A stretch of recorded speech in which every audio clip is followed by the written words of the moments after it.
Assalamualaikum warahmatullahi wabarakatuh. Innal hamdalillah nahmaduhu wa nasta'inuhu wa nastaghfiruh wa na'udzu billahi min shururi anfusina wa min sayyiati a'malina. Man yahdihillahu fala mudhillalah wa man yudlil fala hadiyalah.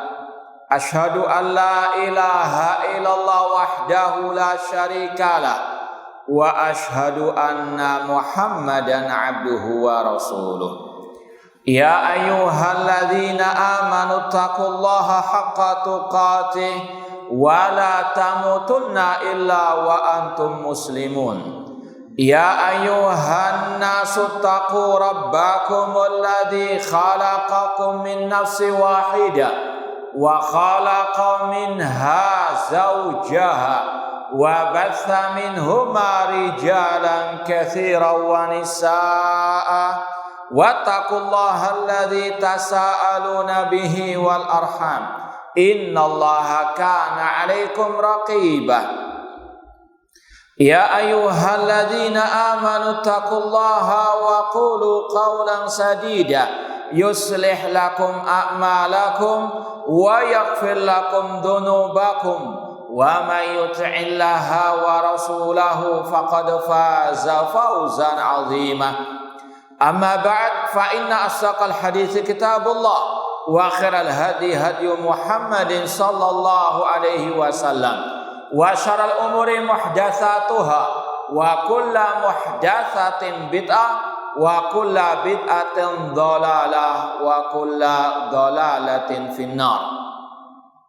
Ma'asal muslimin ikhwani fillah wa akhwati, bapak-bapak, ibu-ibu, saudara-saudariku rahimani wa rahimakumullah.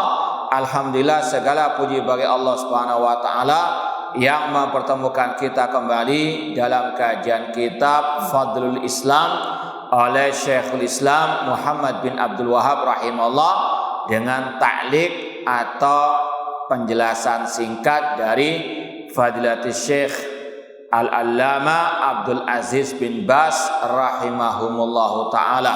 Semoga Allah subhanahu wa ta'ala menghidupkan dan mewafatkan kita di atas Islam dan sunnah Rasulullah alaihi wasallam.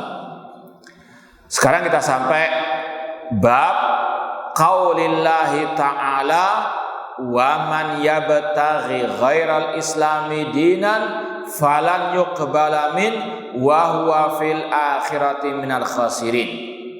Bab tentang firman Allah surat Ali Imran ayat 85, dan barang siapa yang mencari agama selain Islam maka tidak diterima darinya dan dia di akhirat termasuk orang-orang yang merugi.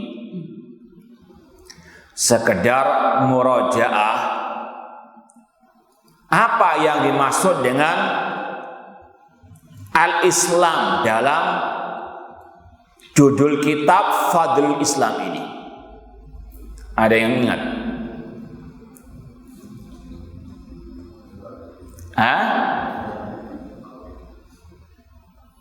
Belum sampai.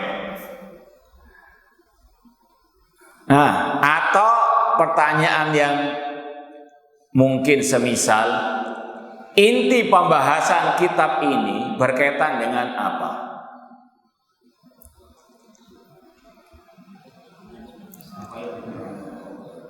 Bukan. Syahadat apa? Nah, ahsan tabarakallahu fiik. Jadi sudah kita jelaskan dari awal dan tolong diingat terus, inti pembahasan kitab ini berkaitan dengan asyhadu anna Muhammadan Rasulullah. Ini untuk melengkapi kitab-kitab penulis yang lain seperti kitab tauhid yang intinya berkaitan dengan syahadat la ilaha illallah. Demikian pula sebagian kitab beliau yang lain, Al-Usulus Tsalatsa, Kasyfus Syubuhat, itu arahnya kepada asyhadu alla ilaha illallah. Adapun kitab beliau yang satu ini Fadlul Islam, ini berkaitan erat dengan asyhadu anna Muhammadan Rasulullah. Dan yang dimaksud dengan kata-kata Fadlul Islam, keutamaan Islam, yaitu Islam yang berarti apa yang diajarkan oleh Rasul. Atau seperti dalam ungkapan Imam Al-Barbahari di awal kitab Syarh Sunnah, beliau mengatakan i'lam annal Islam huwa sunnah. Kata Imam Al-Barbahari rahimahullah, ketahuilah bahwasanya Islam adalah as-sunnah. Yaitu sunnahnya siapa? Ar-Rasul SAW. Itu yang dimaksud dengan Fadlul Islam, keutamaan Islam, yaitu keutamaan sunnahnya Rasulullah SAW. Bukan sekedar Islam begitu saja, namun Islam ala Rasulullah SAW. Maka bab ini juga demikian, arahnya kepada Islam yang bermakna as-sunnah. Sebagaimana sekali lagi kata Imam siapa tadi? Imam Al-Barbahari, i'lam anal Islam huwa sunnah wa sunnah hiyal Islam. Ketahuilah bahwasanya Islam adalah as-sunnah dan sunnah adalah Islam, wa la yaqumu ahduma illa bil akhar, dan tidak akan tegak salah satunya kecuali dengan yang lain. Ini Islam yang bermakna khusus. Ya, dari awal sudah kita sampaikan, semua anbiya, semua nabi, semua rasul membawa ajaran Islam. Agama mereka Islam, yaitu Islam yang bermakna umum. Seperti yang diungkapkan tadi, yaitu al-istislam lillahi bitauhid, menyerahkan diri kepada Allah dengan bertauhid. Wal inqiyadu lahu bitta'ah, tunduk patuh kepada perintah Allah. Wal bara'atu minasyirki wa ahli, berlepas diri dari kesyirikan dan orang-orang yang berbuat kesyirikan. Ini Islam yang bermakna umum, yang merupakan agama semua para nabi dan para rasul. Adapun Islam yang bermakna khusus, yaitu ajaran yang dibawa oleh Nabi kita Muhammad SAW, atau lebih disingkat dengan as-sunnah. Paham? Nah, ma'asal muslimin ikhwani fillah wa akhwati rahimani wa rahimakumullah. Maka dari sini ayat ini ada dua tafsirannya dari para ulama, terutama yang mensyarah kitab ini. Ada yang mengarahkan kepada Islam bermakna umum dan Islam yang bermakna khusus. Dalam artian, barang siapa yang mencari agama selain Islam, yaitu Islam yang bermakna umum tadi, yaitu di atas tauhid dan apa? Inqiyad, berlepas daripada kesyirikan. Ini secara umum orang yang agamanya di atas kesyirikan tidak akan diterima oleh Allah Subhanahu wa ta'ala. Paham? Makna yang kedua, dia sudah bertauhid. Dia bukan orang musyrik, tapi dia mengamalkan ajaran agama yang enggak sesuai dengan sunnah Rasul. Maka juga diterima atau ditolak? Ditolak.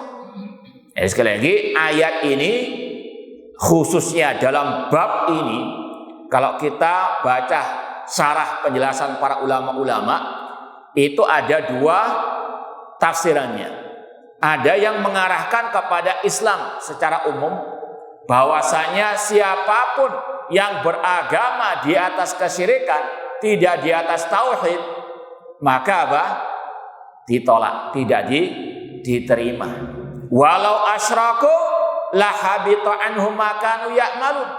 Seandainya mereka berbuat syirik, gugur semua amal ibadah mereka. Wa qadimna ila ma amilu min amalin faja'alnahu haba'an mansura. Dan kami hadapi amalan orang-orang kafir dan kami jadikan mereka amalannya seperti debu yang berterbangan. Tidak ada artinya. Ini makna yang pertama. Makna yang kedua, barang siapa yang mencari agama selain Islam, dalam artian yang mengamalkan ajaran agama tapi nggak sesuai dengan sunnah Rasul, maka tertolak. Ya, kalau mau diistilahkan lebih simpel lagi, ajaran amalan apapun yang dibangun di atas kesyirikan atau kebid'ahan tidak diterima. Adapun dalil nanti yang lebih spesifik dalam masalah hadis akan dibawakan oleh penulis. Namun itu secara globalnya makna ayat yang dibawakan oleh para pensyarah kitab ini. Bukan hanya tidak diterima, namun kata Allah, wa huwa fil akhirati minal khasirin, dan dia termasuk orang-orang yang merugi. Contoh, kalau antum mungkin sering dengar juga surat Al-Kahfi ayat 103 sampai 104. Ada yang hafal ayatnya? Tiap Jumat kan masih baca enggak? Hah? Iya, hadisnya sahih. Jangan ragu. Allah mengatakan, "Qul hal nunabbi'ukum bil akhsarina a'mala." Katakan wahai Nabi Muhammad, apakah kami akan memberitahukan kalian orang-orang yang paling merugi amal ibadahnya? Yaitu alladzina dhalla sa'yu fil hayati dunya wa hum yahsabuna annahum yuhsinuna sun'a. Yaitu orang-orang yang tersesat amalannya di dunia, namun dia merasa telah berbuat dengan sebaik-baiknya. Ayat ini juga arahnya kepada dua kelompok. Kelompok musyrikin kafirin dan kelompok ahlul bidah yang mereka beribadah tidak sesuai dengan ajaran Rasulullah SAW.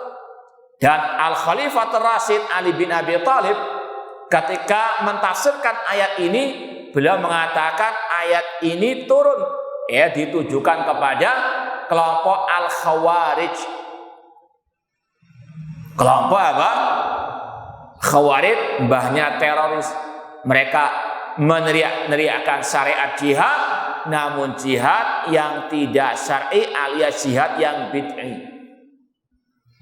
Sekali lagi, ayat ini mengatakan orang yang paling merugi yang dia sudah capek beribadah, letih beramal, namun hasilnya kata Allah termasuk orang yang paling merugi. Ini yang kata Allah juga, wa huwa fil akhirati minal khasirin.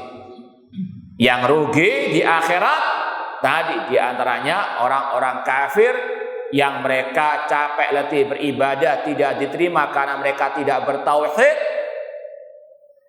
Demikian pula orang-orang yang mereka beramal tidak sesuai dengan ajaran Rasulullah SAW, mereka tidak diterima amal ibadahnya dan termasuk orang yang merugi di akhirat. Dua-duanya diancam masuk neraka.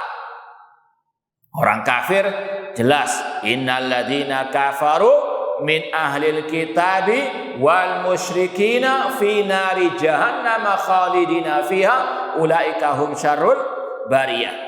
Sesungguhnya orang-orang kafir dari ahli kitab dan orang-orang musyrikin, mereka kekal di dalam api neraka selama-lamanya. Dan mungkin antum sudah pernah mendengar kisah Al-Khalifatul Rasyid Umar bin Khattab radhiyallahu ta'ala anhu ketika bertemu dengan para rahib-rahib dari orang-orang Nasara. Beliau menangis. Kemudian ditanya oleh sebagian orang, "Ma yubkika ya Amiral Mukminin?" Apa yang membuat engkau menangis wahai Amiral Mukminin?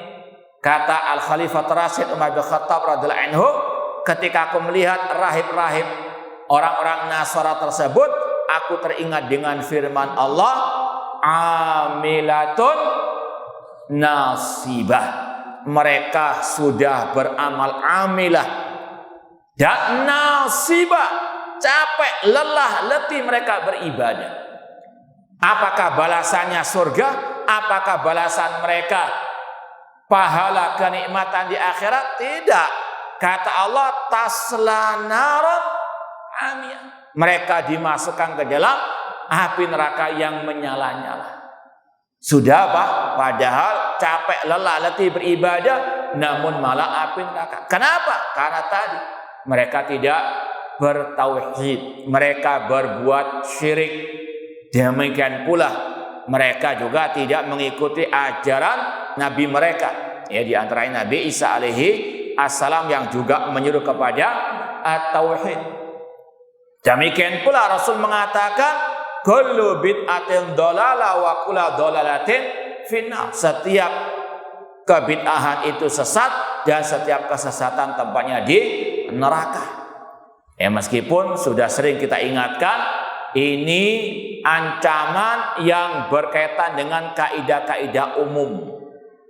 Adapun si B, si C-nya tidak boleh kita mengatakan si fulan pasti di neraka karena dia berbuat bid'ah. Bahkan kata para ulama, orang yang jelas-jelas dia kita tahu KTP-nya Nasrani, Yahudi, tetap kalau mati tidak boleh kita katakan pasti dia di neraka. Kenapa? Karena kita nggak tahu, barangkali dia sudah masuk Islam ya dalam keadaan sembunyi-sembunyi sebagaimana Raja Najasyi. Ya, namun secara kaidah umum orang kafir mereka kekal dalam api neraka. Pelaku kebid'ahan mereka diancam masuk neraka. Secara kaidah umum. Namun sekali lagi menunjuk hidup tidak ya dibolehkan kecuali kalau ada dalil khusus tentangnya. Contoh Abu Lahab, boleh tidak kita mengatakan dia pasti di neraka? Kenapa? Hah? Karena ada mana dalilnya? Hah? Iya, Masya Allah masih sudah mulai kecil sudah hafal. Tabat yada Abi Lahabin wata. Ininya sekali lagi, ini juga merupakan bagian dari akidah Ahli Sunnah wal Jamaah. Imam At-Tahawi rahimahullah dalam akidah Tahawiyah mengatakan, wala nunazzila ahadan minhum jannatan wala nar. Kita tidak boleh menvonis seorang pun dari mereka masuk surga, masuk neraka. Demikian pula tadi masuk surga. Tidak boleh kita menvonis si fulan pasti masuk surga. Meskipun mungkin dari lahir kita melihat menyaksikan sendiri dia lahir langsung sholat misalnya, ya misalnya seandainya sampai mati ahli ibadah ahli tak, tetap tidak boleh kita mengatakan pasti di surga, tidak boleh. Kenapa? Kita nggak tahu hatinya, kita nggak tahu apakah amalnya diterima ataukah tidak. Kita hanya bisa berharap orang yang baik masuk surga, kita khawatir yang jelek masuk neraka, itu saja. Adapun memastikan tidak boleh. Sebagaimana juga kata Imam At-Tahawi rahimahullah dalam akidah Tahawiyah, beliau mengatakan narju lil muhsinina minal mu'minin an ya'fu anhum wa yudkhilahumul jannata birahmati. Kita hanya bisa berharap orang-orang yang baik dari orang-orang beriman diampuni dosanya oleh Allah, dimasukkan ke surganya dengan rahmatnya. Wala nashhad lahum bil jannah. Namun kita tidak memastikan, ya hanya berharap saja. Wa nakhafu 'alal musi, dan kita khawatir orang yang berbuat kejelekan dimasukkan neraka, khawatir saja.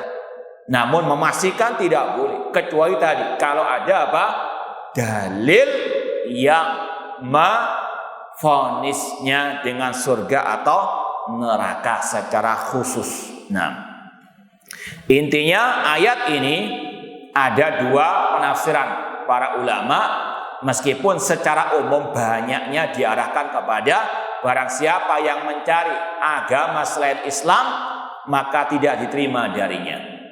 Seperti orang Nasara, orang Yahudi. Rasul dalam sabda beliau dalam Sahih Muslim, Rasul mengatakan La yasma'u bi ahadun min hadil ummah yahudiyan aw nasraniyan thumma yamutu wa lam yu'min billadzi ursiltu bi illa kana min ashabin nar.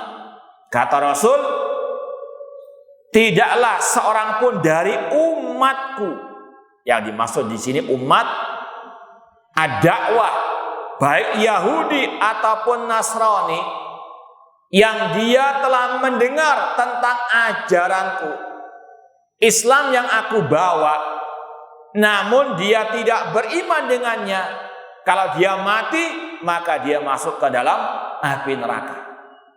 Ya, sekali lagi ini salah satu penafsiran ayat ini, yang tidak mau masuk Islam, Islam yang dibangun di atas tauhid, maka apa? Mati dalam keadaan merugi, kekal dalam api neraka. Dan makna yang kedua sudah kita sampaikan, barang siapa mencari ajaran agama yang enggak sesuai dengan sunnah Rasul, maka apa? Ditolak, tidak diterima oleh Allah Subhanahu wa ta'ala. Baik, lanjut. Dalil berikutnya dari hadis Rasul, cuma hadisnya tidak sahih. Ala rajih, ya, sebagian ada yang mensahihkan, di antaranya Syekh Ahmad Syakir, namun Syekh Albani mendhaifkannya. Demikian pula dalam footnote, kalau yang bawa kitab aslinya, footnote pertama itu dikatakan wa qad dha'afa isnadahu asy-Syaikh Syu'aib al-Arnaud. Hadis ini sanadnya didhaifkan oleh Syekh Syu'aib al-Arnaud rahimahullah taala. Kita baca hadisnya, ya, paling tidak antum punya gambaran. Kalau mendengar hadis ini, hadisnya didhaifkan oleh Syekh Albani dan juga Syekh Syu'aib al-Arnaud. Dari Abi Hurairah radhiyallahu anhu qala Rasul sallallahu alaihi wasallam, Rasul SAW bersabda, taji'ul a'mal yaumal qiyamah. Pada hari kiamat, amal ibadah manusia akan datang. Taji'us shalah, salat itu akan datang pada hari kiamat. Sekedar menjelaskan, ya, meskipun sekali lagi ini hadisnya dhaif, namun yang pertama sudah pernah kita sampaikan dalam kajian yang lain. Para ulama ahli sunnah, mereka inti dalilnya ayat atau hadis yang sahih. Itu yang inti, itu yang utama. Mereka tidak menjadikan hadis dhaif sebagai pegangan utama, dalil utama. Kalaupun mereka membawa hadis yang dhaif dalam buku-buku mereka, ini hanya sekedar sampingan saja. Karena apa? Yang utama ayat atau hadis yang sahih. Seperti dalam bab ini ada beberapa dalil ayat, ya jelas wajib diimani, diterima.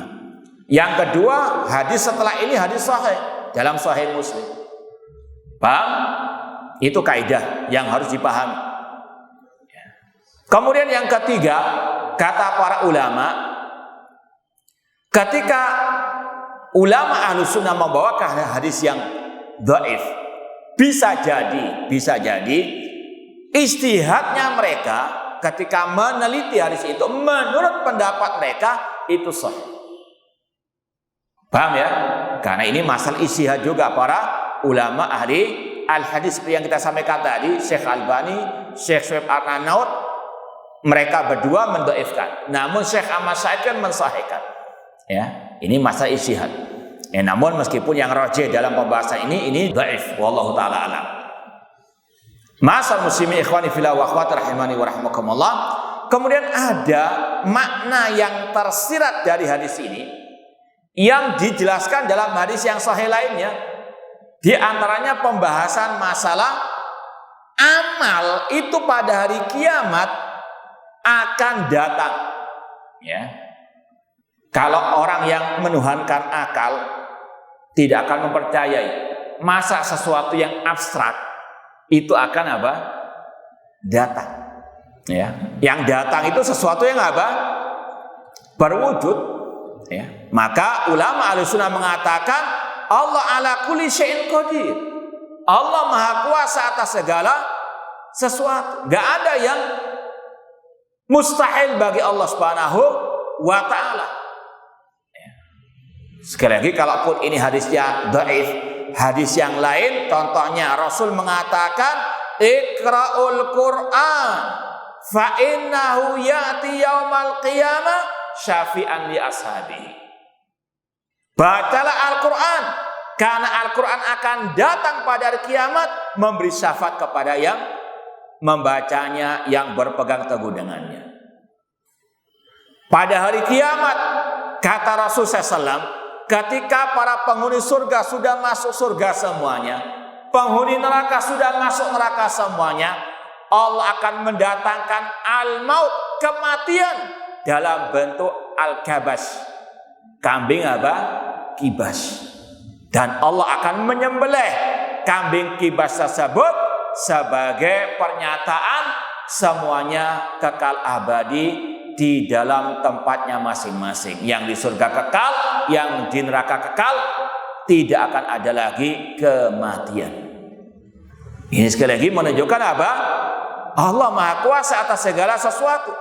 Yang asalnya itu sesuatu yang abstrak, namun apa? Allah wujudkan dalam bentuk tadi. Allah ala kulli syai'in qadir.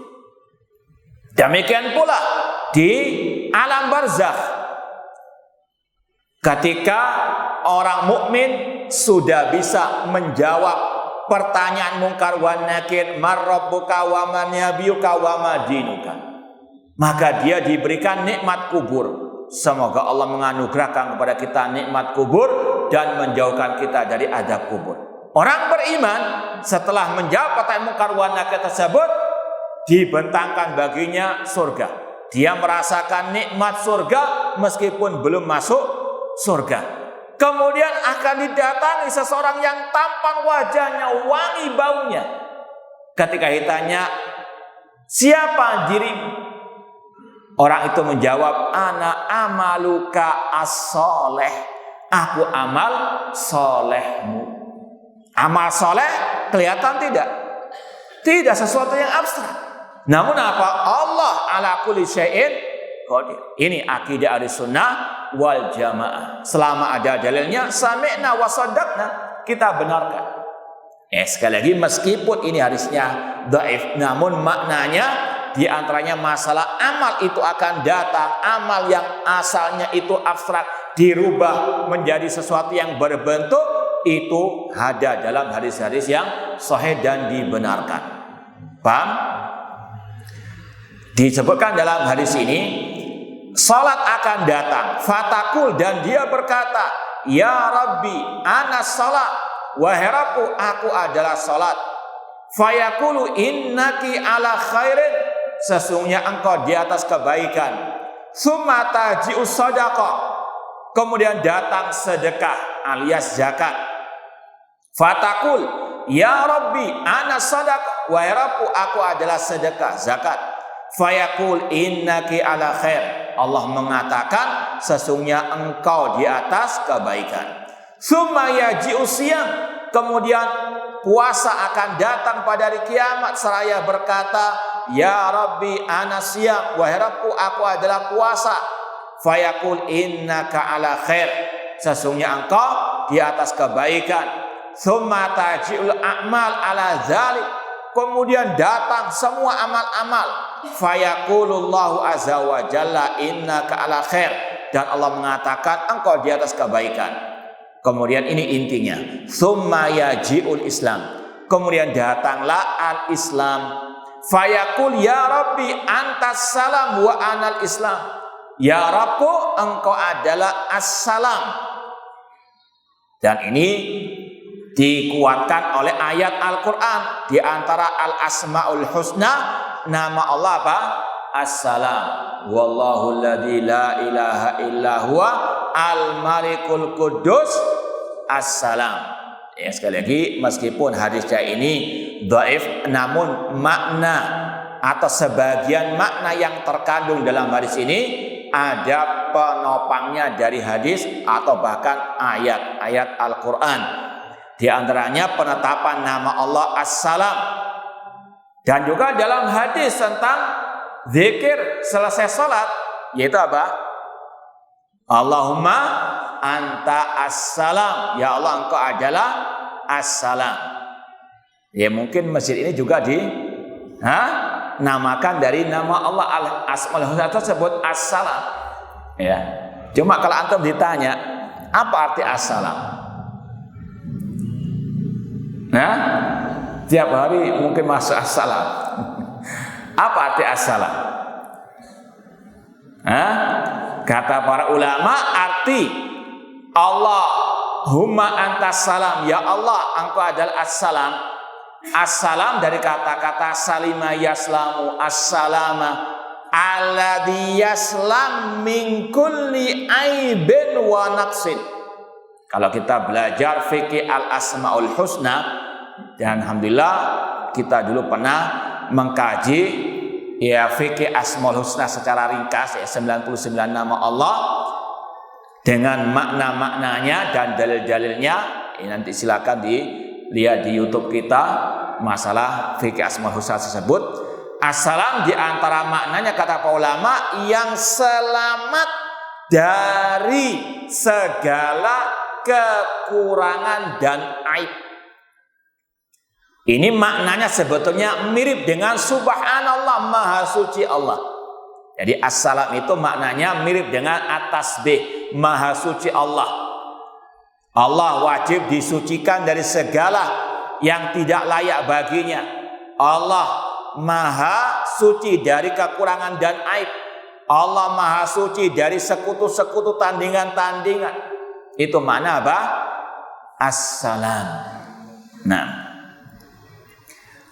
kata al-Islam, wahai Rabbku, engkau adalah as-salam dan aku adalah al-Islam. Fayaqulullahu azza wa jalla, maka Allah pun berfirman, innaka ala khairin, sesungguhnya engkau di atas kebaikan. Bikal yauma akhudhu wa bika u'ti. Ini inti dibawakannya hadis ini dalam bab ini. Kata Allah, pada hari ini aku akhudhu, atau istilah kata sebagian pensarah hadis ini, akbalu, karena mulah wahai Islam aku menerima amal-amal tadi. Jadi ini yang kita bahas tadi, menguatkan ayat, apalagi setelahnya nanti dibawakan ayat tersebut. Artinya kalau orang kafir dia sholat, puasa, zakat, apakah diterima? Tidak. Ini maksud daripada hadis ini. Pada hari ini, pada hari kiamat, akhudhu bikal yauma akhudhu wa bika u'ti. Karena sebab mula pada hari ini aku menerima amalan mereka. Wa bika u'ti, dan karena mula aku memberi, yaitu memberi pahala atas ibadah mereka, salat mereka, zakat mereka, puasa mereka. Kemudian faqalallahu azza wa jalla fi kitabihi, Allah berfirman dalam kitabnya, itu tadi surat Ali Imran 85, wa man yabtaghi ghairal islami dinan falan yuqbala min wa huwa fil akhirati minal khasirin. Barang siapa yang mencari agama selain Islam, maka tidak diterima darinya dan dia termasuk orang yang merugi di akhirat. Jadi ini sekedar menguatkan yang sudah kita sampaikan tadi, meskipun hadisnya tidak sahih, namun semakna dengan yang kita sampaikan dari penjelasan ulama tentang ayat 85 dari surat Ali Imran, bahwasanya amalan apapun yang dilakukan oleh manusia tidak akan diterima kalau tidak bertauhid, kalau tidak mau masuk Islam ya terlebih dahulu, atau tidak diterima meskipun dia sudah bertauhid, dia sudah masuk Islam, kalau tidak mengikuti ajaran Rasulullah Shallallahu Alaihi Wasallam. Dan ini yang ditegaskan dalam hadis berikut ini. Wa fis sahih, dalam Sahih Muslim, an Aisyah radhiyallahu taala anha, anna Rasulullah sallallahu alaihi wasallam qala man amila amalan laisa alai amruna fahuwa raddun. Dalam Sahih Muslim dari Aisyah Ummul Mukminin radhiyallahu anha bahwasanya Rasul SAW bersabda, barang siapa beramal suatu amalan yang tidak sesuai dengan ajaran kami, ajaran Rasul, maka tertolak. Jadi di sini sama, ada sebagian yang mengarahkan kepada Islam bermakna umum, ada yang mengarahkan kepada Islam yang bermakna as-sunnah. Barang siapa mengamalkan suatu amalan ibadah sedangkan dia tidak di atas agama Islam, tertolak. Atau dia sudah masuk Islam, dia bertauhid, iya, tapi dia mengamalkan amalan ibadah yang tidak mengikuti ajaran Rasul, maka juga apa? Tertolak. Jadi sekali lagi, meskipun yang lebih utama tadi, karena pembahasan kitab ini intinya berkaitan dengan asyhadu anna Muhammadan Rasulullah, yaitu bahwasanya amal apapun tidak akan diterima kalau tidak mengikuti ajaran Rasul sallallahu alaihi wasallam. Makanya Rasul bersabda, sallu kama raaitumuni usolli, salatlah kalian sebagaimana kalian melihat aku salat. Rasul bersabda, khudhu anni manasikakum, ambillah dariku pelajaran ibadah apa? Ibadah haji. Ya, kita doakan semoga yang berangkat haji diberikan kemudahan dan diterima amal ibadahnya oleh Allah Subhanahu wa taala dan diberikan haji yang mabrur, dan yang belum haji semoga Allah berangkatkan haji. Dan dalam ibadah haji juga Rasul mengajarkan masalah yang satu ini, yaitu ittiba. Kalau ibadah itu harus ittiba, mengikuti ajaran Rasul. Rasul sudah mengatakan tadi, khudu ani manasikakum, ikutilah pelajaran ibadah hajiku. Suatu saat Rasul SAW mengajarkan ketika lempar jumrah itu, batunya yang kecil-kecil saja, paling tidak seujung apa? Seujung jari saja, bukan gangga. Kemudian ada sebagian orang waktu itu yang mengambil lebih besar dari itu, ya mungkin ya sepontol bakso gitu ya. Apa kata Rasul? Iyyakum wal ghulu. Kata Rasul, hati-hati dari keekstreman, berlebih-lebihan dalam apa? Dalam ibadah. Kalau antum mendengar hadis iyyakum wal ghulu fa inna ma ahlaka man kana qablakum al ghulu, jauhkanlah diri kalian dari berlebih-lebihan keekstreman dalam beragama, karena keekstreman dalam beragama itu membinasakan umat-umat sebelum kalian.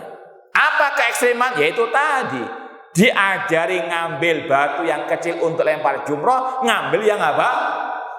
Itu namanya ekstrim, berlebih-lebihan, menyelisih ajaran Rasul, itu namanya ekstrim. Kalau ittiba bukan ekstrim. Perempuan bercadar ini bukan ekstrim, karena apa? Ada ajarannya dari Rasul SAW. Laki-laki memelihara jenggot, cingkrang, bukan ekstrim. Karena apa? Ada ajarannya. Rasul mengatakan a'ful liha, peliharalah jenggot. Rasul mengatakan ma asfala minal izari minal ka'bain fa finnar, yang menutupi mata kaki dari sarung itu tempatnya di neraka. Ini sekali lagi bukan keekstriman, itu ittiba, mengikuti ajaran Rasul. Yang ekstrim itu yang beribadah gak ngikuti ajaran Rasul. Itu yang Rasul apa tegaskan ketika mengajari orang untuk lempar jumrah dikala haji. Demikian pula ada kisah yang berkaitan dengan, karena sebentar lagi penyembelihan hewan kurban, Rasul sallallahu alaihi wasallam pernah berkata kepada seorang sahabat yang menyembelih hewan kurbannya sebelum salat Idul Adha.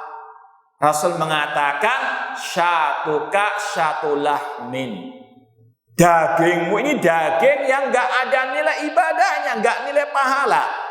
Dagingmu daging biasa. Kenapa? Karena waktu penyembelihannya tidak mengikuti tuntunan Rasul sallallahu alaihi wasallam. Paham? Ini yang dimaksud dengan sabda Rasul tadi, man amila amalan laisa ali amruna fahuwa raddun. Barang siapa yang beramal ibadah tidak mengikuti ajaran kami, maka tertolak. Rasul yang apa? Menyatakan sendiri tadi. Ya, sedikit membantah sebagian syubhat sebagian orang. Ada sebagian orang terkadang memakai kisah-kisah sebagian sahabat yang diklaim mereka itu ngarang-ngarang ibadah tapi dibolehkan oleh Rasul. Seperti kisah Rasul mendengarkan suara terompanya Bilal bin Rabah di surga.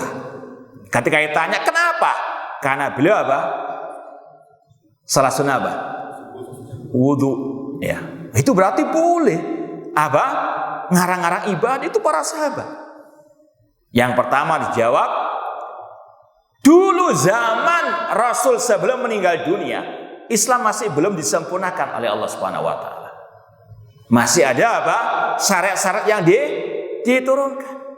Ya, makanya salat tarawih antum ingat, Rasul nggak mau apa? Melanjutkan berjamaah dengan para sahabat. Kenapa? Khawatir akan apa? Diwajibkan. Karena masih ada apa? Nasikh wal mansukh, karena masih ada apa?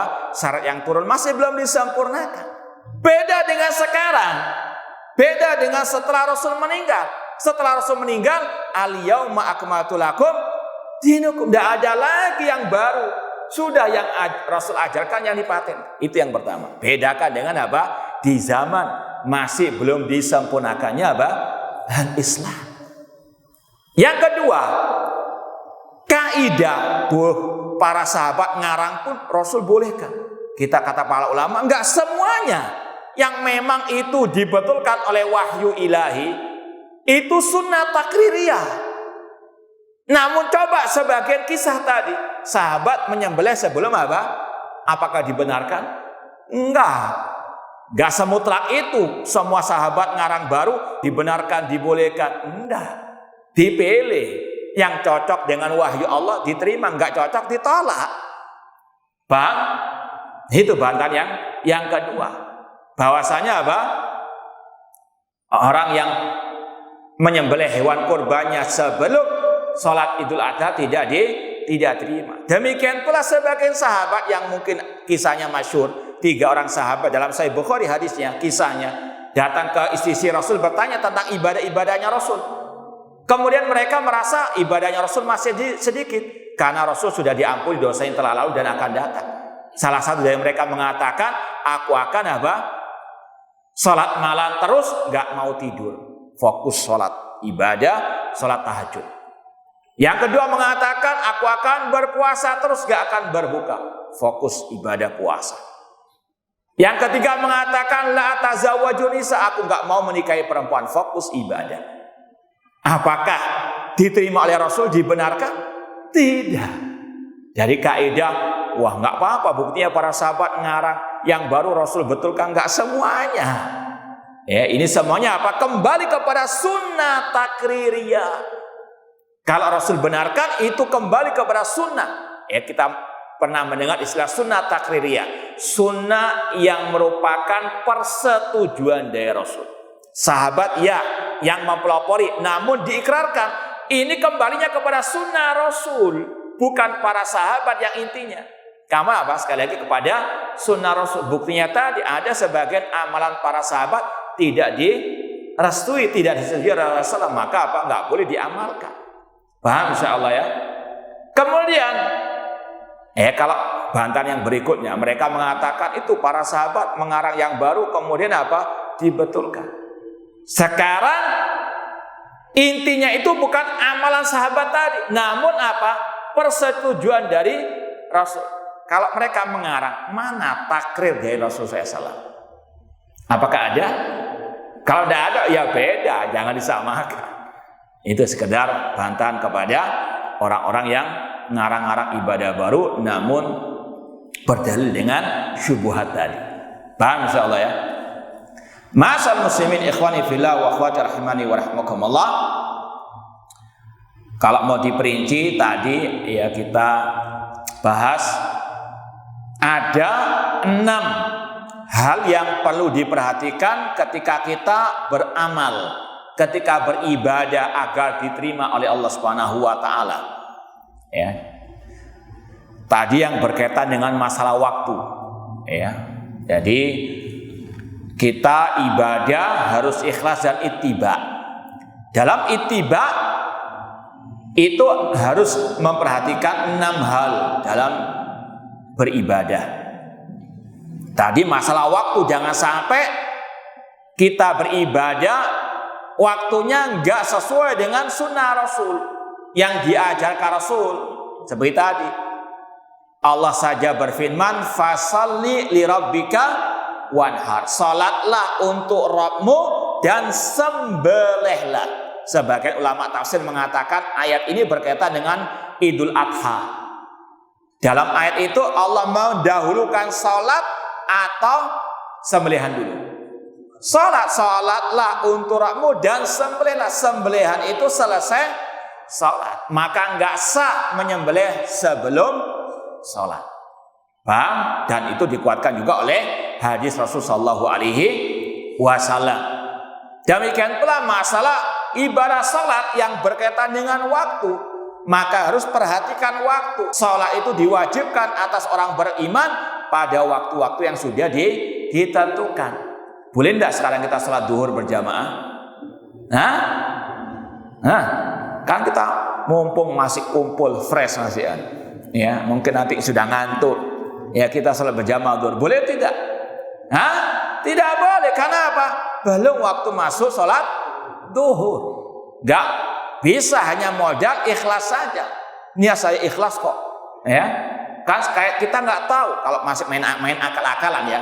Mumpung kita masih semangat, kan kita nggak tahu, bisa jadi mungkin 5 menit lagi kita mati. Mumpung belum mati kayak sholat duhur. Niatnya ikhlas. Sesuai dengan logika kan, wasari'u ila magfiratin min rabbikum, bersegeralah. Boleh tidak? Nggak bisa. Ya, nggak bisa hanya balik pakai akal-akalan ataupun hanya modal ikhlas. Harus ittiba. Kalau memang ibadah itu berkaitan dengan waktu, harus sesuai dengan apa?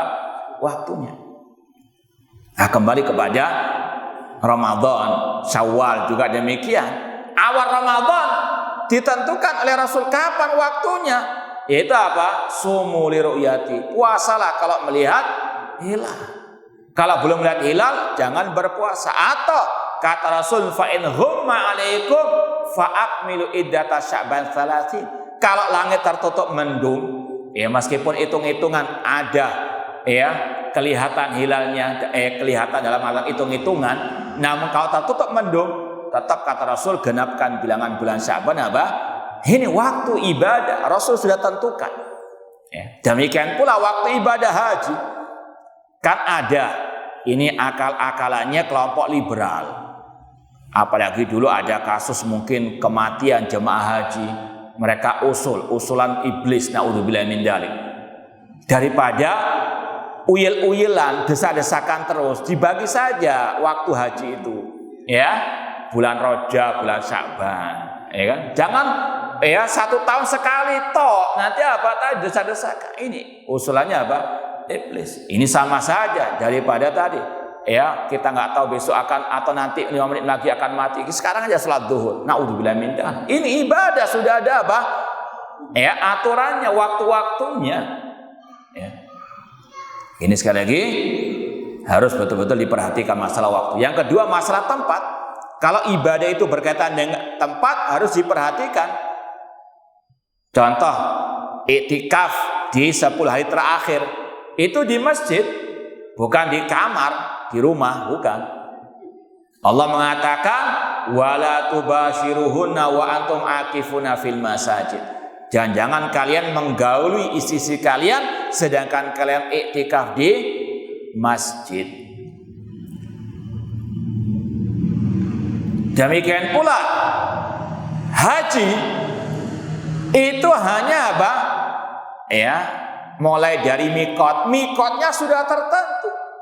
Misalnya orang Indonesia haji mampir dulu ke kota Madinah, meskipun tidak ada sebetulnya apa hubungan antara haji dengan ziarah kota Madinah. Orang yang misalnya langsung haji ke Mekah langsung, Sah hajinya. Meskipun nggak mampir ke kota Madinah. Meskipun nggak ziarah ke kubur Nabi. Sah. Adapun hadis yang berbunyi man hajja falam yazunni faqad jafani, ini kata ulama hadis yang tidak sahih dan tidak ada yang sahih sama sekali. Ya, yang maknanya barang siapa haji namun enggak berziarah ke kuburanku, maka kalau istilah kita kurang ajar kepadaku.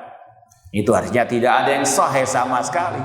Enggak ada hubungannya antara ziarah Madinah dengan apa? Ya haji. Sah haji tanpa ziarah ke kota Madinah, tanpa ziarah ke kubur Nabi Shallallahu Alaihi Wasallam.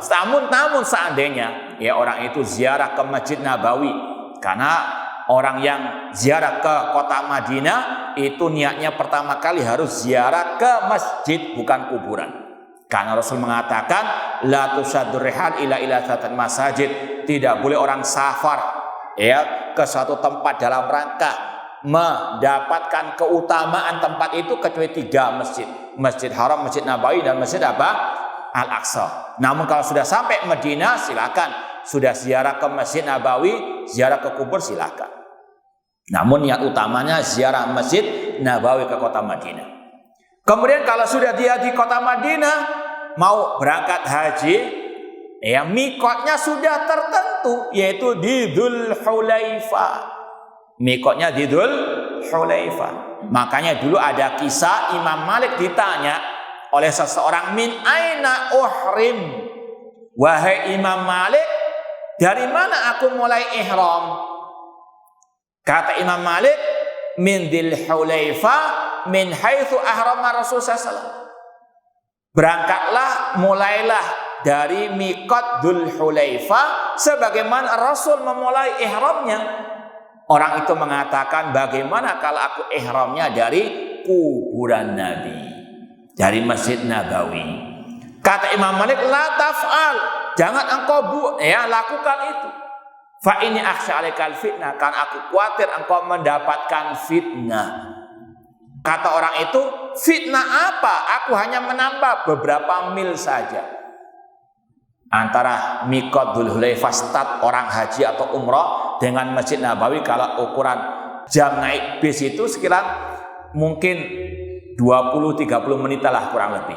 Ya, kalau sekarang naik kereta cepat, ya itu orang naik kereta cepat ke mikot itu mungkin 5 menit 7 menitan. Ya sangat dekat sekali. Cuma kata Imam Malik, jangan kau lakukan. Karena aku khawatir fitnah. Kata orang itu, fitnah apa? Aku hanya menambah beberapa mil saja. Kata Imam Malik, Allah berfirman, berhati-hatilah orang-orang yang menyelisih ajaran Rasul untuk ditimpa azab yang pedih ataupun ditimpa fitnah. Ini yang dikatakan oleh Imam Malik, Imam Darul Hijrah. Artinya dalam ibadah, kalau ibadah itu berkaitan dengan tempat, perhatikan jangan ngarang-ngarang apa? Tempat. Tawaf misalnya, tawaf itu di Ka'bah, bukan di kuburan keramat. Naudzubillahi min dzalik. Waliyat tawafu bil baiti al-atiq. Demikian pula orang haji, rukun haji di antaranya wukuf di Arafah. Arafah itu tempatnya sudah tertentu. Jangan ngarang-ngarang sendiri. Wah, sana tempatnya nggak enak, panas saya. Ya, wukufnya di hotel saja. Nggak sah hajinya. Kenapa? Wukuf di Arafah berkaitan dengan tempat. Makanya ada tempat, kalau antum ke sana ada Bidayatul Arafat. Lokasinya itu sudah apa? Dikasih patokan, ini awal Arafah, ini akhir Arafah. Kalau dia wukuf di luar Arafah enggak sah, meskipun hanya berapa meter saja. Ini harus diperhatikan, makanya dikasih tanda batas. Ini wilayah Arafah, ini yang bukan. Untuk apa? Orang itu wukuf tepat pada tempatnya. Ini harus diperhatikan masalah tempat. Kalau memang ibadah itu berkaitan dengan tempat. Yang ketiga, dalam ittiba'u sunnah, ketika ibadah harus perhatikan masalah al-adad, bilangan, jumlah. Salat duhur boleh tidak 10 rakaat? Kan niat kita baik. Iya, kan dulu kita mungkin ada orang yang dulunya nggak pernah sholat, sekarang sudah pensiun, tobat, ya diqodho sholatnya. Boleh enggak? Ya, tiap hari sholat subuhnya 10 rakaat, duhurnya. Niatnya ikhlas. Niatnya untuk apa? Mengqadha yang sudah apa? Boleh tidak? Tidak boleh, karena sudah apa? Paten bilangannya. Demikian pula dengan ibadah seperti ibadah tawaf tadi. Hanya 7 kali apa? Utama. Sa'i juga demikian, jangan ditambah meskipun niatnya apa? Baik. Man amila amalan laisa ali amrina fahuwa raddun. Kemudian yang keempat, perhatikan juga masalah al-kaifiyah, tata cara.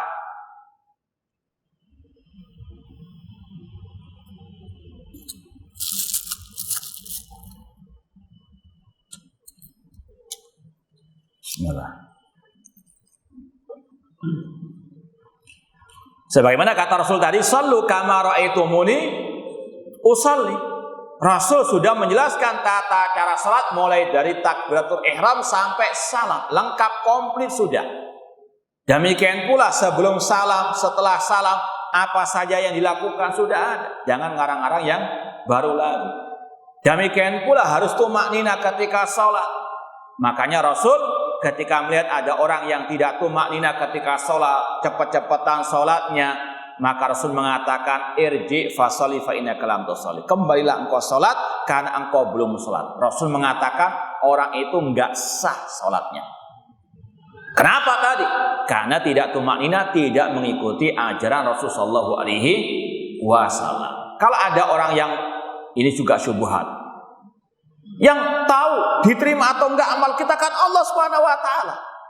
Kita jawab iya betul, dan Allah telah memberitahukan kepada kita yang enggak sesuai ibadahnya dengan Rasul ditolak.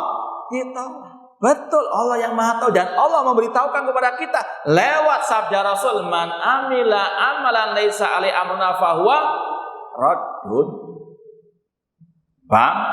Nah, kemudian yang berikutnya di antara yang wajib diperhatikan ketika ibadah dalam rangka ittiba'us sunnah, yaitu masalah an-nau', jenis yang kita beribadah dengannya. Dicontohkan oleh para ulama seperti hewan kurban. Boleh enggak? Karena saya suka bebek, saya punya kandang bebek yang banyak bebeknya, saya mau menyembelih 1000 bebek. Hah? Kan orang-orang kita kan suka bebek daripada kambing kan? Antum kalau ya sensus mungkin warga ya sekitar kita lebih suka bebek atau kambing? Mungkin lebih banyak suka bebek. Apalagi pedagang bebek kan banyak sini, pedagang kambing sedikit. Maka boleh enggak nyembelih bebek 1000 ekor? Ya, kan lebih mahal daripada kambing. Boleh tidak? Atau menyembelih ayam. Dalam rangka apa? Dalam rangka taqarruban ila Allah fi Idul Adha. Kalau sekedar menyembelih silakan. Cuma ini dalam rangka apa? Ya, menyembelih dalam rangka hari raya Idul Adha, dalam rangka menjalankan sunnah Rasulullah SAW menyembelih hewan kurban di hari raya Idul Adha. Tidak boleh, karena kata ulama jenis hewan yang disyariatkan untuk dikorbankan sudah tertentu. Ya, entah kambing, sapi ataupun unta. Ini yang berkaitan dengan an-nau', jenis ibadah atau jenis hewan yang mau dikorbankan di hari raya Idul Adha. Yang ke-6 yang wajib diperhatikan ketika ibadah, yaitu masalah sebab ibadah.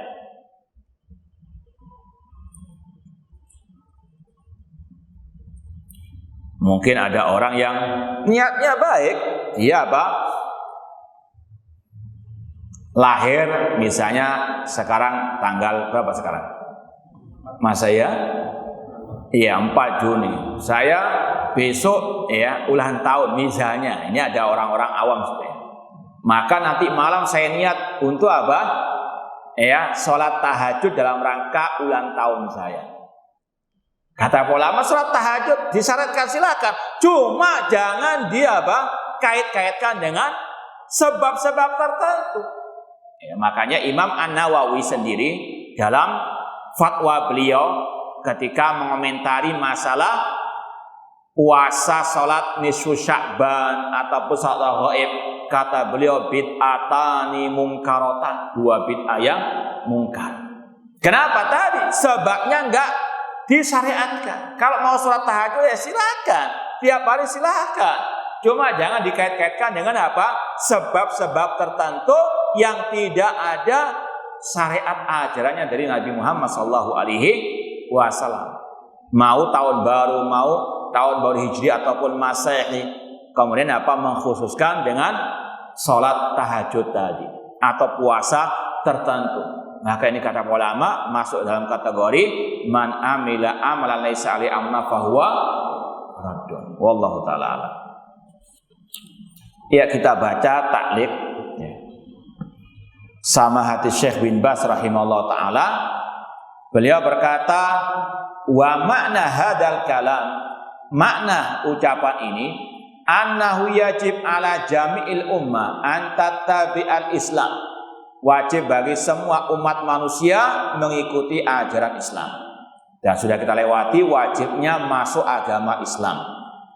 Wa annahu la najata wala sa'adil khalqi illa bil Islam, dan bahwasanya tidak ada keselamatan, tidak ada kebahagiaan bagi manusia kecuali dengan mereka masuk al-Islam. Namun sudah kita sampaikan Islam ala Rasul sallallahu alaihi wasallam. Kama qala Allah, sebagaimana yang Allah firmankan dalam hadis yang tadi ya kita katakan didhaifkan oleh para ulama. Allah mengatakan bikal yauma akhud wa bikal yauma u'ti. Karena mula pada hari ini aku menerima amalan mereka, dan karena mula pada hari ini aku memberikan pahala atas amal mereka. Faman tufiya alal Islam falahul jannah. Barang siapa yang mati di atas Islam maka baginya surga. Meskipun nanti akan ada perinciannya. Imma min awwali wahlatin in salima minal ma'asi wa imma ba'dal uqubatil lati yuqaddiruha Allah alaihi. Entah dia masuk surga langsung jika dia selamat dari segala bentuk kemaksiatan, atau dia disiksa dulu di neraka kemudian dikeluarkan dari neraka dan masuk apa? Jadi orang muslim itu pasti masuk surga. Cuma ada 2 kemungkinan, masuknya langsung atau masuknya nanti setelah diazab di neraka sesuai dengan kadar dosanya. Na'udzubillahi minan nar. Kemudian kata Syekh, bisa babi ma'asi alati mata 'alaiha illam ya'fullahu anhu ibtida'an. Ini berkaitan dengan pelaku dosa besar, apakah di neraka atau di surga. Kata para ulama, pelaku dosa besar dari orang beriman, dia ada 2 kemungkinan tadi. Terserah kehendak Allah. Insya'a afa anhu wa ghafaralah. Kalau Allah berkehendak, Allah ampuni, Allah maafkan, dan Allah masukkan ke surga langsung. Atau Allah azab dulu di neraka, namun tidak kekal di dalam api neraka. Falaisa hunaka najatun illa bil Islam. Intinya tidak ada keselamatan kecuali dengan masuk Islam, mengikuti ajaran Islam. Dalilnya Allah berfirman, "Wa man yabtaghi ghairal islami dinan falan yuqbala min wa huwa fil akhirati minal khasirin." Barang siapa yang mencari agama selain Islam maka tidak diterima darinya dan dia termasuk orang-orang yang merugi di akhirat. Lakin man mata ala ghairil Islam walau indahu ma indahu minat ta'at ka'amsalil jibal fa innaha habitatun. Namun barang siapa yang mati tidak di atas agama Islam, meskipun dia punya banyak ketaatan seperti gunung, maka itu akan digugurkan, dibatalkan oleh Allah. Gak ada nilai pahalanya sama sekali di sisi Allah Subhanahu wa ta'ala. Dalam firman-Nya, wa qadimna ila ma amilu min amalin faja'alnahu haba'an mansura. Dan kami hadapi amal perbuatan mereka dan kami jadikan seperti debu yang berterbangan. Surat Al-Furqan ayat 23. Makanya dulu ada pertanyaan dari Aisyah radhiyallahu taala anha tentang seorang musyrik yang bernama Abdullah bin Jud'an. Dia ini sangat luar biasa dermawannya, sangat baik, luar biasa. Kata Aisyah, apakah dia bisa masuk surga? Kata Rasulullah, tidak. Karena apa tadi? Dia masih dalam keadaan musyrik. Kaidahnya amal ibadah tidak diterima kalau orang itu masih di atas kesyirikan dan di atas kebid'ahannya. Kata Syekh, la budda minat tauhid. Harus orang itu bertauhid agar amalnya diterima. Bisyahadati alla ilaha illallah, mengucapkan kalimat syahadat la ilaha illallah wa anna muhammadan rasulullah. Ya, meskipun bukan sekedar ucapan saja, namun harus dengan amal perbuatan, dengan menyerahkan semua ibadah kepada Allah, tidak memalingkan satupun ibadah kepada selain Allah. Wadukhul fil Islam bi qalbi wa qalibihi, masuk Islam dari lubuk hati yang terdalam, bukan sekedar ucapan di bibir seperti orang-orang munafikin. Summa ba'da dzalika al-a'mal, setelah masuk Islam mengucapkan dua kalimat syahadat dari lubuk hati yang terdalam, kemudian dia mengamalkan ajaran Islam, yaitu tadi Islam ala Rasulullah SAW. Faman istaqama alal a'mal dakhalal jannah min awali wahla. Barang siapa yang istiqamah di atas amalan yang sesuai dengan sunnah tadi, maka dia masuk surga langsung. Wa man qassara fi syai'in minal a'malil wajib alaih au ata bi ba'dil ma'asi allati harrama Allah alaih sara tahtal masyiah insyaallah afa'anu wa insya'adzabu ala qadri ma indahu minal ma'asi. Kalau dia tidak melaksanakan sebagian kewajiban Islam, atau dia melanggar aturan Allah, berbuat maksiat, maka dia di bawah kehendak Allah. Jika Allah berkehendak, Allah ampuni, Allah masukkan surga langsung. Namun jika Allah berkehendak, Allah adab terlebih dulu sesuai dengan kadar maksiatnya, sebagaimana firman Allah, innallaha la yaghfiru an yushraka bihi wa yaghfiru ma duna dzalika liman yasha. Sesungguhnya Allah tidak mengampuni dosa syirik, namun Allah masih mengampuni dosa selain syirik bagi yang Dia kehendaki. Kemudian kata beliau terakhir, faman hadahullah ilal Islam wa salima minasyirki fa huwa ala tariqin najah. Barang siapa yang Allah berikan hidayah kepada Islam dan dia selamat dari kesyirikan, maka dia akan selamat di dunia wal akhirah. Semoga Allah menyelamatkan kita di dunia wal akhirah dan memasukkan kita ke dalam surganya langsung. Wallahu alam. Ini yang bisa kita sampaikan pada kesempatan yang berbahagia ini. Kalau ada yang belum dipahami yang mau ditanyakan, tafadhalu. Bolehkah berkorban gabung dengan suami dan istri patungan untuk membelinya? Ya, sebaiknya mungkin istri bukan istilahnya patungan, ngasih uang, kasihkan uang itu kepada apa? Suaminya. Nanti suaminya yang membeli apa? Iya, bukan istilah seperti patungan anak SD itu, ya. Apalagi untuk satu kambing nggak ada patungan. Kalau patungan sapi ya boleh untuk 7 orang, namun kalau kambing itu tadi yang kasihkan uangnya nanti apa? Nah, biar suaminya yang membelikan. Wallahu taala alam. Nah, ada yang mau ditanyakan lagi? Ya, intinya sebelum kita beribadah, sebagaimana kata Imam Al-Bukhari, al-ilmu qoblal qawli wal amal. Ilmu sebelum kita berucap, sebelum kita beramal. Contoh yang mungkin mau ada niat menyembelih hewan kurban, masih ada beberapa minggu ini antum murojaah, baca, ya, jangan malas, ya, jangan malas apa? Membaca buku yang berkaitan dengan ibadah yang akan kita apa? Lewati ini, yang akan kita laksanakan.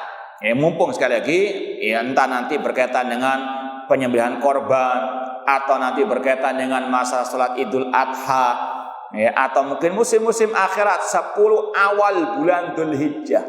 Ya, kata para ulama ketika menasihati para penuntut ilmu agama, selayaknya penuntut ilmu agama atau orang muslim secara umum ketika mau melewati musim-musim ibadah, musim-musim akhirat, hendaklah banyak-banyak membaca, belajar lagi apa saja sunnah Rasul, ajaran Rasul di kala musim-musim ibadah tersebut. Ya, sekali lagi ini sebagaimana kata Imam Bukhari, al ilmu qoblal qoli wal amal. Ya, mungkin ada daurah misalnya khusus, ya, masalah apa 10 awal bulan Dzulhijjah. Ini perlu sebetulnya. Demikian pula paling tidak ada kajian-kajian khusus atau mungkin baca sendiri buku-buku para ulama, mendengar lagi ke kajian-kajian masalah hal ini. Agar tadi ittiba sunnah kita dalam 6 hal dalam ibadah itu betul-betul sesuai dengan sunnah Rasulullah sallallahu alaihi wasallam. Nah, ada yang lain? Ya, silakan. Salam.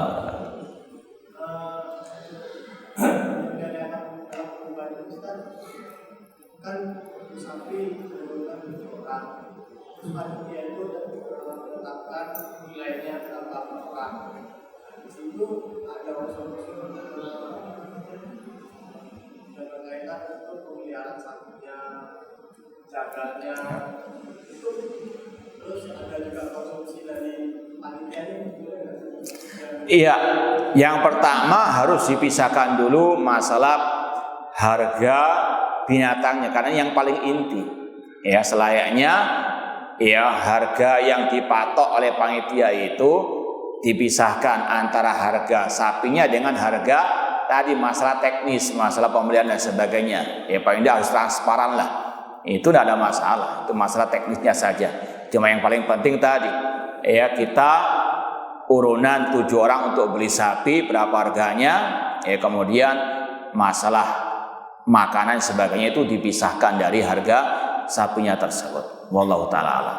Nah, kalau ada sisanya gitu, ya harus transparan juga, panitia harus menyampaikan bahwasanya ini kelebihannya. Wallahu taala. Cuma tadi yang penting harga binatangnya dulu itu yang paling penting. Ada yang sampingannya itu beda lagi. Cuma panitia memang harus harus ikhlas lillahi taala, jangan sampai meniatkan untuk cari uang. Iya, silakan.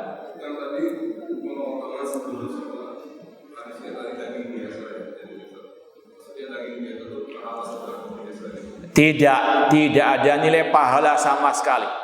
Jadi ketika orang itu niatnya menyembelih hewan kurbannya sebelum sholat Idul Adha, dia kan niatnya untuk dapat pahala.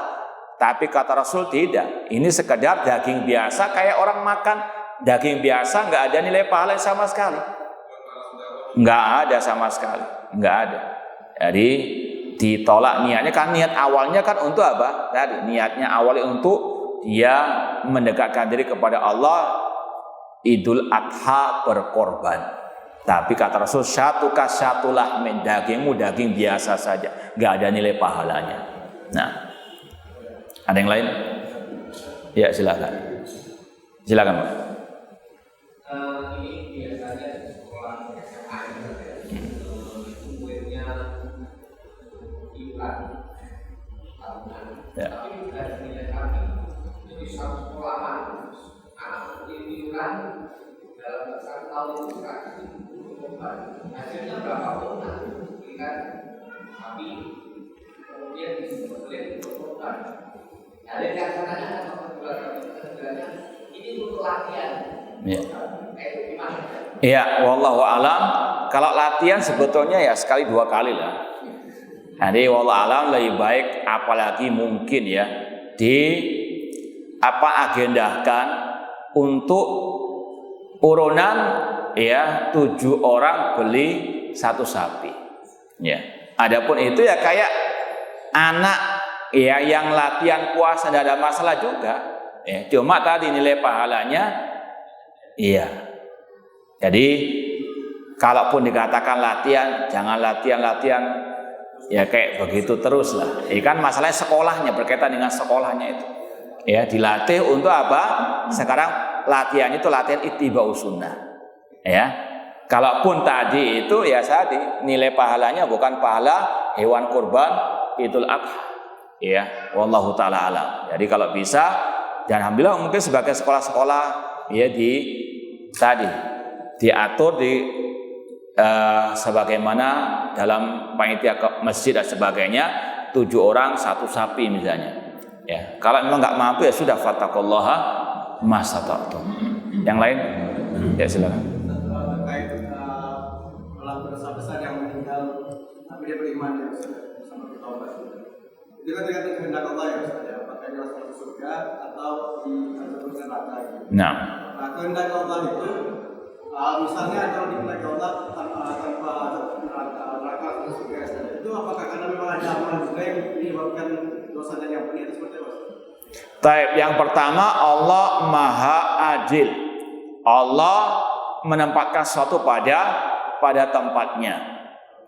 Yang pertama, bahwasanya ada dosa-dosa yang Allah Subhanahu wa taala langsung ampuni dengan rahmatnya, tanpa apapun juga alasannya.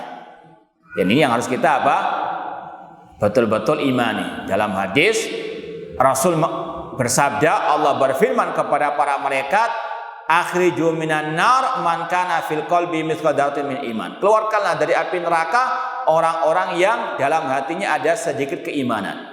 Kata para ulama, ini langsung dengan rahmat Allah. Maka demikian pula orang itu nggak sampai dimasukkan neraka, namun langsung masuk surga dengan rahmat dari Allah. Allah, sekali lagi, dengan rahmatnya orang bisa masuk ke dalam surga meskipun dia punya dosa-dosa.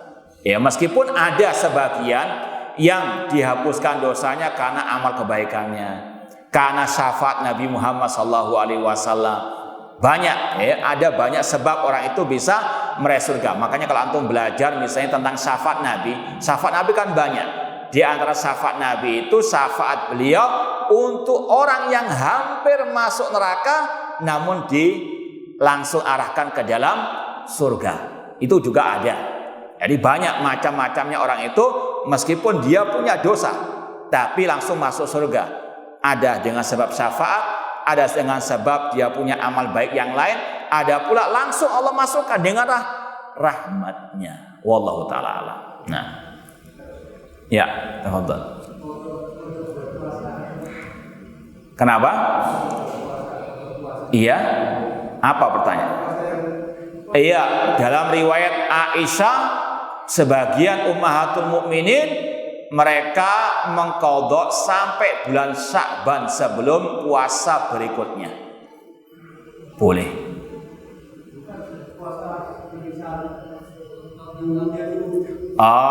Nah, kalau sudah lama, apalagi sudah kita sampaikan tadi, mungkin dari balik sampai pensiun sudah, iya, Rabbana la tu'akhidna in nasina wa akhtana. Cuma memperbanyak amal-amal kebaikan. Kata Allah, innal hasanat yudhibna as-sayyi'at. Sesungguhnya amal-amal kebaikan bisa menghapus yang jelek-jelek. Dan Allah la yukallifullahu nafsan illa wus'aha. Antum bisa bayangkan saja, mulai balik sampai umur 70 tahun nggak puasa. Berapa tahun dia? Bisa mengqadhanya. La yukallifullahu nafsan illa wus'aha. Wallahu ta'ala a'lam. Nah, cukup atau ada lagi? Ya, silakan.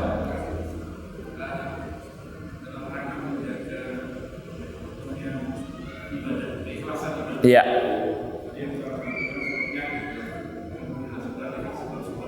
Iya.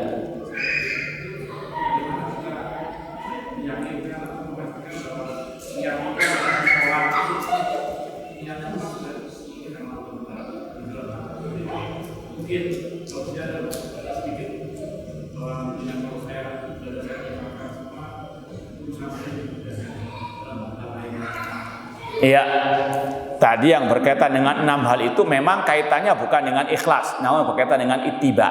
Kan sudah kita sampaikan, syarat diterimanya amal ibadah ada 2, ikhlas dan ittiba. Yang kita bahas 6 itu berkaitan dengan ittiba. Apa saja yang perlu diperhatikan dalam ittiba sunnah ketika ibadah. Adapun masalah ikhlas ini masalah yang lain. Yang pertama, kalau misalnya kita beribadah, ya ikhlas karena Allah, bukan berarti kita nggak mengharap apapun dari Allah. Ya. Ikhlas itu bukan berarti kita nggak mengharapkan surga dari Allah. Ikhlas itu mengharapkan pahala dari Allah. Itu namanya ikhlas. Kita beribadah, misalnya kita sholat mengharapkan surga, itu ikhlas. Karena apa? Kita mengharapkannya dari Allah. Kita sholat agar urusan ya kita di dunia ini, entah kerjaan kita itu semuanya lancar. Itu ikhlas selama kita mintanya kepada Allah. Makanya istilahnya itu Allah memberikan motivasi kepada kita untuk bertakwa kepadanya, di antaranya agar urusan kita dimudahkan, urusan dunia maupun akhirat. Wa may yattaqillaha yaj'al lahu min amri yusra. Barang siapa bertakwa kepada Allah, Allah mudahkan segala urusan. Kalau kita bertakwa kepada Allah agar urusan kita dimudahkan oleh Allah, ini tetap ikhlas. Jadi jangan disalahpahami, bukan berarti ikhlas itu nggak mengharap apa-apa, mengharap tapi dari Allah. Yang nggak ikhlas itu kalau mengharap dari manusia. Kita ibadah, sholat berjamaah di masjid agar urusan kita dimudahkan oleh mertua kita, oleh camer kita, oleh bos kita. Ya, saya ibadah karena samping kita ada bos biar gajinya lancar. Nah ini nggak ikhlas. Namun ikhlas itu kalau mengharap dari Allah Subhanahu wa taala. Paham insyaallah ya? Ya, ini yang mungkin bisa kita sampaikan, kurang lebihnya mohon maaf. Wa jazakumul khairan perhatiannya. Aku qouli hada wa akhiru da'wana anil hamdulillahirabbil alamin. Wassalamualaikum warahmatullahi wabarakatuh.